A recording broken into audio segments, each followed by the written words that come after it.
So we're in the middle of September, the weather is changing, and even though we've had some beautiful warm days here in New York, you can feel the cool air set in the evenings, and I thought that it would be a great time to talk about the September perfume tray. So you're looking at 21 fragrances. I put them on the tray at the beginning of September. They're fragrances that I have been making an effort to reach for. With a large collection, sometimes fragrances get lost in the shuffle of things, and I picked these specifically because I think they're perfect for this time of year. So let's start with the first one from the House of Chanel. This is Coromandel. This is perfect for the fall. It's warm, it's cozy, it's a patchouli fragrance that has a sweetness from a white chocolate note, even though, to be honest, I never really identified the sweetness in here to come from white chocolate specifically, maybe because I'm not a white chocolate lover. I like dark chocolate and milk chocolate. But this is a beautiful fragrance done in Chanel style. The patchouli does have the earthy, soily component somewhat, but of course it's refined and it's not rough around the edges, and it's totally wearable, and I think it's great for the fall. So that's Coromandel. The next one is also from Chanel, and this is Comète. So I had a 50 ml bottle of Comète. I gave it to my mom. I gifted it to my mom, and my sister and I purchased and split a 200 ml bottle. So that's what we're looking at here. And Comète is so cozy and beautiful. I think it's great for the fall as well. It's a great in-between season fragrance because it's not as ethereal and light as some of the other irisy fragrances from the house, while on the other hand, it's certainly not dark and a dense fragrance. It's very delicate, it's powdery, creamy, floral, it's iris with heliotrope, and there's a cherry blossom, which goes a little bit almondy, and it's just very, very beautiful. If you like powdery fragrances and you like the idea of something a little bit almondy, that cherry blossom, in my opinion, gives me the illusion of something almond-like. I just love the iris, I like the powderiness, and I love heliotrope in fragrance. So Comète is a beautiful one. I think this was a 2024 release, so this is a fairly recent release from the House of Chanel. The next one is from the House of Guerlain, and this is Oud Nude, a fragrance that I never thought that I would actually purchase. I think I spoke about this months ago, and my opinion wasn't necessarily the most positive opinion about this fragrance. And yet I revisited the sample and I did purchase this as a partial. This is a 100 ml size bottle. There's plenty of juice left. It is a little bit synthetic, I will admit. It's an almondy / raspberry fragrance that's on a very, very wearable oud. So this is not a heavy oud, it's not a barnyardy oud, it's not a skanky oud.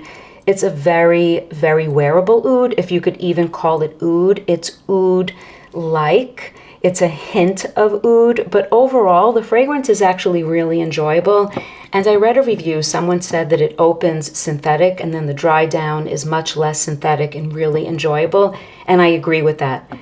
The opening is a little bit more synthetic. It's really long lasting on skin. I think it's a great option for the fall. It does have the sweetness, it does have that fruitiness from the raspberry, and it has the woodiness, but it's not full on darkness because the oud is not dark here. So that's Oud Nude. The next one is also from the House of Guerlain, and this is the new Shalimar L'Essence. It celebrates the 100th anniversary of Shalimar. I love Shalimar. It is the amber. It's just stunning, and I have a few different versions of vintage Shalimar. All of my versions are vintage, actually. This one, with the exception of a decant of the current Shalimar EDT, this one is the only one that I have that's a more modern version. To my nose, this smells like it has a nice dose of tonka bean, and I also feel that it's textured. So it's a really, really nice reinterpretation of Shalimar. I think that this could easily be in the L'Art et la Matière lineup of fragrances. So for once, even though we criticize Guerlain for the prices, and the prices of fragrances are certainly ridiculous, probably across the board, with some exceptions. There are some houses that are still at wonderful price points, and the value is great, but overall fragrances have gotten really, really expensive. So I feel that this has the quality of something like Cuir Beluga, which I love and I own. And it's nice that at least, not that it's cheap, but it's not at the price point that those fragrances are. So I really do enjoy this. And it's here because I want to wear it this fall. So that's Shalimar L'Essence. The next one is also from the House of Guerlain, and this is Rose Barbar. So this is a beautiful bell jar. I'm so happy to have this in my collection. I wore this a few times by dabbing it on. I haven't decanted this into an atomizer, and this is a beautiful take on rose. I never loved rose fragrances. A certain type of rose fragrance reminds me of the Wizard air fresheners that my grandmother used to have in the bathroom when I would go visit her at her house. That sounds bad, but I was never a big fan of rose, and I really, in my fragrance journey, have discovered some beautiful, beautiful rose fragrances. So I do like rose fragrances, but it depends how it's done. And I like how Rose Barbar is done. I feel that it's an exotic take on rose. There's fenugreek, there's honey in here, there's patchouli. So even though you get that it's a rose fragrance, I feel like it's almost dirtied, for lack of a better description. It's dirtied with, maybe the fenugreek is what gives me this spiced, almost exotic take on rose. I really like it. I feel like the rose smells deep and spiced and kind of dark. So maybe this is one for a fall evening, a September evening, as opposed to a September day fragrance. So that's Rose Barbar. The next one is one that I feel really lucky to finally have in my collection. I recently spoke about this. This is Tea for Two by the House of L'Artisan Parfumeur, a discontinued, wonderful fragrance. The perfumer is Olivia Jacobetti, and this is a black tea fragrance, and I'm not a big fan of dark tea fragrances, but this one goes very creamy, almost lactonic. It's really, really cozy. It has spicy elements, and I feel like it's a cup of black tea with a good dose of milk. There's a little hint of freshness. It's just a very multifaceted tea fragrance, in my opinion. At the end of the day, it's on a woody sort of backdrop. There are woody notes at the base. And I just find this really, really cozy. It's not too dark. I feel that it's a creamy take on a black tea. So I think that it's great for the fall. So that's Tea for Two. The next one is a recent addition to my collection, and this is a discontinued fragrance. This was released by the House of Guerlain in 1999. This is Mahora, and this, I think, was discontinued within a couple of years. It was, I guess, a flop of a fragrance, and I don't understand why. It's a beautiful fragrance, but it's definitely a bold fragrance, and it's definitely a rich fragrance. It does not smell too vintage, if that makes sense. I really do enjoy this. I think it's beautiful. I sprayed it twice, so I still need to get to know the fragrance, and it was a blind buy, and it was a successful blind buy. So Mahora is basically a tuberose-scented fragrance, even though there's ylang ylang and jasmine in here. There's neroli, and there's also an almond blossom note in here, so there's something a little bit nutty. It's a complex fragrance. It's definitely rich, it's definitely bold, and it definitely focuses on the tuberose. I feel like it hints just a tiny bit to Serge Lutens' Datura Noir. I would have to do a side-by-side, but when I sprayed this, I did think of Datura Noir, which is a favorite fragrance of mine. So this is a beauty, but it was discontinued. I know that it was maybe re-released, reinterpreted, and put in the bell jar under a different name, Mayotte, something like that. But I'm not sure how similar that one is to this one. So this is Mahora. And then we have from the house of Puente, Iris Dew. This is a beautiful iris fragrance. It's cloud-like, it's ethereal, it's like a mist of orris root. It really is a very angelic sort of fragrance. And I think that while I'm describing it as cloudy and angelic, I think it's really very cozy for the fall. And maybe as the weather gets colder, I have some other iris fragrances that come to mind that are a little more full-bodied. But this one is really beautiful. You have iris, it's orris root, and there's a nice dose of ylang ylang in here. And like I said, it's powdery. And it might not be the iris that most people think of. It's not an iris that goes lipsticky or makeup-y or that's identifiably rooty, which is another description for iris. It does none of those things. It just smells very, very natural and ethereal. And if you like iris fragrances and that sort of soft, powdery aspect that iris gives you, this is worth at least getting your nose on. I like this. This is Iris Dew. So this little travel size here is a bottle of Hermes Santal Masaya. So I think that I'm getting a full bottle of this. I've been using this one and I've been spraying it here and there, and I'm enjoying it because I have recently added some sandalwood fragrances to my collection. I think sandalwood fragrances are great for the fall. Not that they're inappropriate for when the weather gets colder, but for fall fragrances, I feel like my collection was missing sandalwood. So I did purchase the sandalwood fragrance from Diptyque, and I did purchase this travel size, but like I said, I think I'm getting a full bottle of this because I'm really enjoying this. So this to me smells like it has a figgy, almost lactonic component, and then you combine that with the sandalwood, and there's another wood in here as well.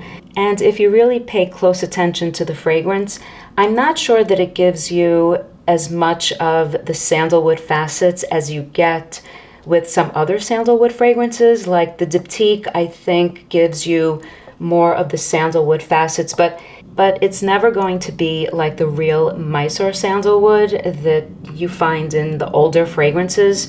But this one is nice. It's warm, it's creamy and figgy, and it's on a sandalwood backdrop. So I'm enjoying this one. And like the Hermes fragrances, it's very watercolor-like, and so it's not dense. It's definitely not a dense fragrance. It's very light-wearing. It's wispy. It's a wispy fragrance, but I think it's really enjoyable. So that's Santal Masaya. So the next one is from the house of Diptyque, and this one is 34 Boulevard Saint-Germain. This is the EDT version. There is an EDP version. I tried it, and I think that one is a little bit masculine leaning for me. As you can see in here, it looks like the wick of a candle because this fragrance, as you guys probably know, was meant to capture the essence, the aroma of the original Diptyque boutique at 34 Boulevard Saint-Germain.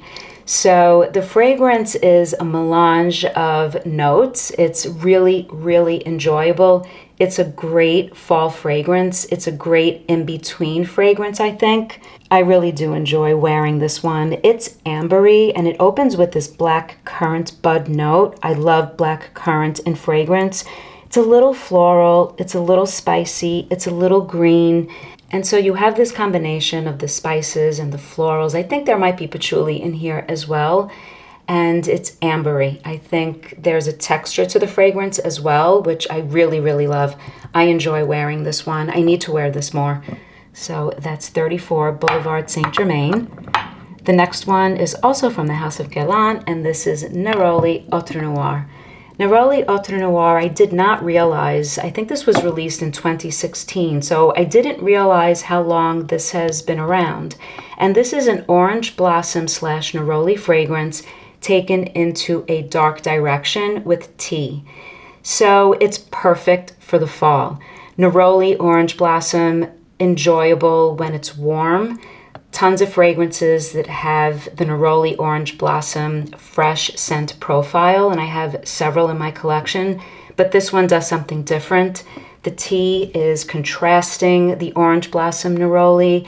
It's a little bit smoky, and so you have this perfect in between season fragrance, I think, with this.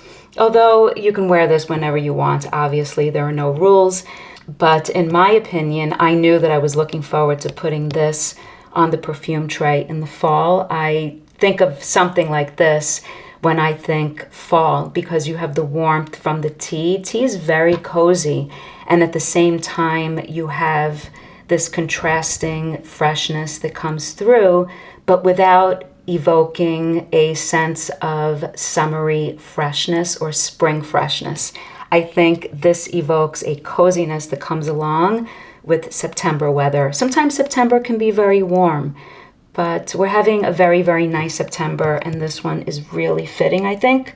So I'm enjoying this one. The next one is very, very new. It's here because I want to get to know it. This is Frederic Malle's Acne Studio, and this is an interesting fragrance. Super, super aldehydic, fresh and clean, but much more full-bodied than I was expecting. I thought that this was going to be a transparent, aldehydic, laundry clean fragrance, and it's not. It's full-bodied. It has substance to it. It's definitely not a transparent fragrance. I did almost sneeze. It is very strong and very aldehydic, and I felt like I was going to sneeze when I sprayed this, but I really like it. I like it so far. There is a peach skin accord in here. So I've heard people describe the peach in here, and I was under the impression that it was a peach coming along with the aldehydes. There is, in fact, a peach skin accord. I did not realize that, but so far I like this. I like fresh fragrances. I like aldehydic fragrances. I have no problem with that. I really do like that sort of clean scent profile. So I'm looking forward to wearing this. Although it's aldehydic and musky and clean, I think it's great for the fall. I really do. I don't think that it's a super transparent type of musky clean fragrance that I think of for summer. I think that this is perfect for September, actually. So that's why it's here. So the next one is a little bit darker than the Acne Studios, also from the house of Frederic Malle, but it's not too dark. This is my bottle of Synthetic Jungle. I spoke about this when I had only the decant. I have the full bottle now. I love this. This is a green fragrance. It has some soft florals in it. It does have a powderiness as well, which I love. There's something a little bit herbaceous. There's a basil note in here, and I do detect it. So the fragrance is definitely an interesting one. Very, very enjoyable. I love how it wears on skin. I think the performance is great. And it definitely brings me to nature. When I wear this, I feel like I'm in nature and I'm thinking green, but not dark green. And like I said in the video when I was sampling this, the green is not dark. So it's not a dark piney green. It's nothing like that.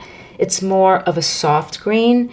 Even though it's green, I feel like the florals in here keep this soft. A little bit softer than the one from Diptyque that this is often compared to. And I'm blanking on the name of that one, but this one comes off a little bit softer to my nose. So that's Synthetic Jungle, which technically it's Synthetic Nature, but of course I had to have the original one, Synthetic Jungle. So the next one is from the house of Hermès, the Hermessence line. This is Vetiver Tonka. This is a tester. The bottle looks full, but I have a travel size like this one. So that's the one that I spray, and I do spray it a lot, and I really, really like this. This is a great vetiver fragrance. Now, I'm not an expert when it comes to vetiver fragrances. I have Sycamore from Chanel, which is very nice, but I really do enjoy this. And I've gotten my nose on quite a few vetivers, and I like this one a lot. This one opens a little bit smoky, in my opinion. I feel like the vetiver comes off just a tad smoky in the opening.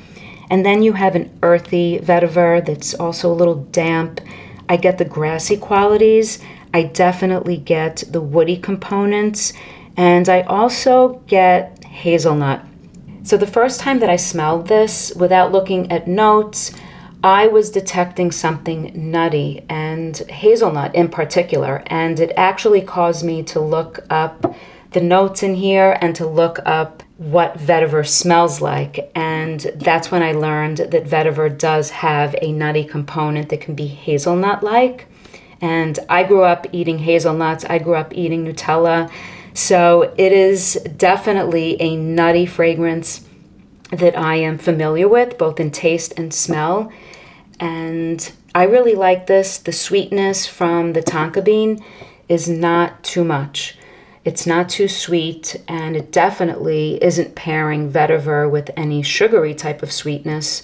This is perfect for the fall, easy to wear.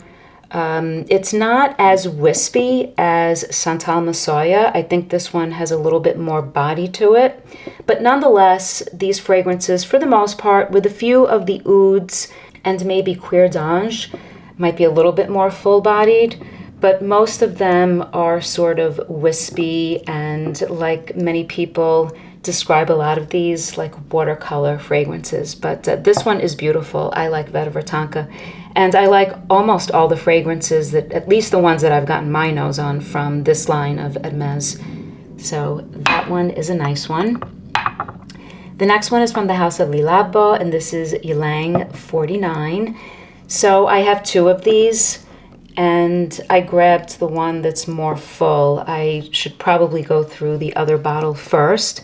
So Guerlain 49 is a Chypre fragrance.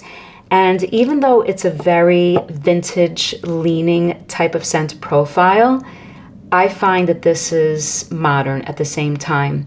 There's nothing old smelling about this. And I put this on the tray in September because I think this is the perfect in-between season, the perfect type of Chypre for this in-between season. And the reason is, I feel that this one doesn't go in a dark direction. Some Chypre fragrances can be very mossy, very dark, very green, very full-bodied, and I have quite a few that are that way. This one, I think, has a prominent citrus component. I feel like the citrus component that's usually at the top of a Chypre structure is super prominent in here, even though overall the fragrance comes off like a Chypre. I'm not saying that this is a citrus fragrance. What I'm saying is that the overall scent profile is not dark, and I feel that it's cozy. I think Chypre fragrances are cozy fragrances. I like that style perfumery. I like that scent profile, but I feel like this one definitely has a freshness to it. So it's a Chypre fragrance with a nice freshness to it, and I think it's really cozy for the fall. I think this is really well done from the house of Le Labo. I know that a lot of the fragrances are criticized for having some prominent synthetic elements to them, and I've criticized some of them, obviously, and they can be a little expensive, but this is in the regular Le Labo line of fragrances, in the regular lineup.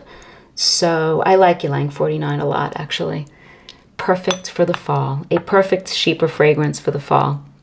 So the next one is from the house of Les Inamodables, and this is Musc di Sable. Musc di Sable is an interesting one.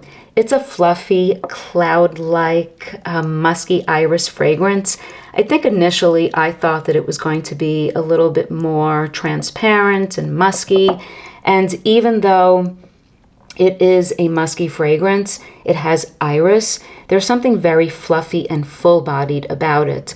And I would say that the more I wore the fragrance, the more I realized it has a good dose of something sweet, which I think is coming from the tonka bean in here, as well as the benzoin. So you have a fluffy, musky, irisy, full-bodied fragrance that has a benzoin vanillic component to it. And I would say that in the end, it's almost baby powder-like. So I really enjoy wearing fragrances like this. It's clean, it's powdery. I like powdery, and I like the baby powder thing in fragrance. I do like that. Not everyone likes that, but I do. If you like that, you might want to try this, Musc di Sable. I think it's pretty cozy for the fall. The next one is from the house of Serge Lutens, and this is A la Nuit fairly new to my collection. A beautiful, beautiful jasmine fragrance. It has a touch of honey. It's spiced with clove. It's stunning. It's a little bit indolic, but overall, I feel that this is a gentle, almost innocent jasmine fragrance. It's beautiful. I use the word innocent maybe because the house has 2 other jasmine fragrances, including a satisand, which are pretty bold and interesting, to say the least. So in comparison, this one is the innocent jasmine of the trio that I'm thinking of. So this is A la Nuit. The next one is from the house of Christian Dior, and this is Bois d'Argent. And this one is the pre-reformulated Bois d'Argent, and this has been reformulated more than once. In fact, the most recent formulation is by Francis Kurkdjian, and I have that. I have a little bottle of it, and I think I purchased it out of sheer and pure curiosity, and it's definitely different from this one. I feel like that one is more vanillic and it lacks the layers. This one is a beautiful, easy to wear fragrance, and it's multidimensional in my opinion, while the current version is more vanillic, and I feel that it just gives you one blob of fragrance, and it sort of wants to have this scent profile, but it doesn't have the layers, in my opinion. So this is an irisy / woody fragrance. There's a touch of honey in here. It adds just a little bit of sweetness. It's also ambery. It really is very, very easy to wear and very, very enjoyable. I really do like this a lot. In the opening, the other day when I sprayed this, it reminded me a little bit of Le Labo's Poivre, and I forget the number that comes after Poivre. It's a fragrance that I recently spoke about and ended up adding a full bottle to my collection, actually. And it reminded me a little bit of that one. But I think what this is really reminiscent of, for anyone who misses this scent profile and has a hard time getting the pre-reformulated version of Bois d'Argent, I feel like Van Cleef & Arpels Bois d'Iris does a very, very nice job of giving you this scent profile. I'm happy to have this. I had to decant this into this bottle because the bottle that I purchased had issues with the sprayer. So there is more than this. So I have this much, which is 100 ml, and there's a little bit more. So I think I have enough to enjoy, and I really do enjoy this, and I could not wait to pull this out for the fall. So that's Bois d'Argent.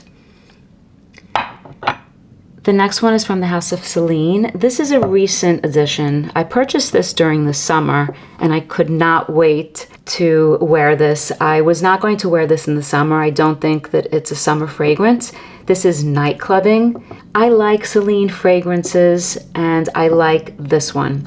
So this has the orris butter that I love, and it's a common thread in most of the Celine fragrances.